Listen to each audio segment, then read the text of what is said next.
علی مولا کہنا یا علی مددگار کہنا کیسا ہے؟ رسول پاک صلی اللہ علیہ وآلہ وسلم کی ایک حدیث ہے جس میں انہوں نے فرمایا کہ جس کا میں مولا اس کا علی مولا۔ اس بیس پہ نہ صرف اہل تشیع بلکہ جتنے بھی مسلمانوں کے فرقے ہیں یہ اس حدیث کی بیس پہ یا علی مدد اور علی مولا پکارتے ہوئے سنے جاتے ہیں۔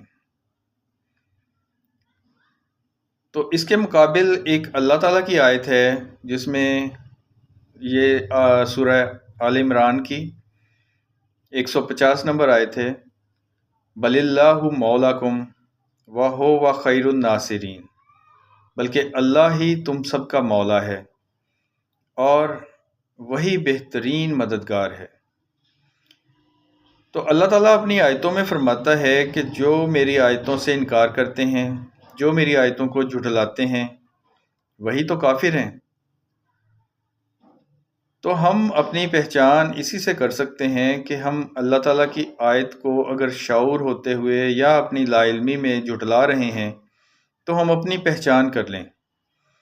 اب دوسری طرف ہم حضور پاک کی حدیث کو دیکھتے ہیں کہ حضور پاک نے فرمایا جس کا میں مولا، مولا کا مطلب دوست، جس کا میں مولا اس کا علی مولا، یعنی جس کا میں دوست اس کا علی بھی دوست ہے۔ تو رسول اللہ صلی اللہ علیہ وآلہ وسلم نے ایسا نہیں فرمایا کہ علی سے مدد مانگو یا علی مدد کہو، تو یہ لوگوں نے خود بنا لیا ہے۔ رسول اللہ نے ایسا نہیں کہا۔ تو لوگوں کو بہت سے ایسے لوگ ہیں جن کو یہ کہتے ہوئے میں نے سنا ہے کہ وہ کہتے ہیں کہ اگر ہم کسی سے مانگ لیں پانی یا ہم کسی کو کام کا کہہ دیں یا کسی سے پیسے مانگ لیں تو یہ بھی تو مدد کے لیے ہم پکار رہے ہیں کسی کو، تو یہ ایسے تو شرک ہو جائے گا ہم کسی سے پانی بھی مانگیں گے تو یہ بیوقوف لوگ اتنی چھوٹی چھوٹی باتوں کو اللہ تعالیٰ کی اتنی بڑی باتوں کے ساتھ ملاتے ہیں۔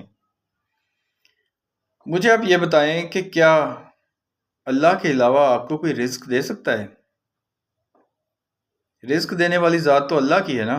کوئی انسان، کوئی اور جو خلق کیا گیا ہو، مخلوق ہو، وہ آپ کو رزق دے سکتا ہے، یا کوئی آپ کو اولاد دے سکتا ہے، بیٹا یا بیٹی، یا آپ کو کوئی صحت دے سکتا ہے اللہ کے علاوہ۔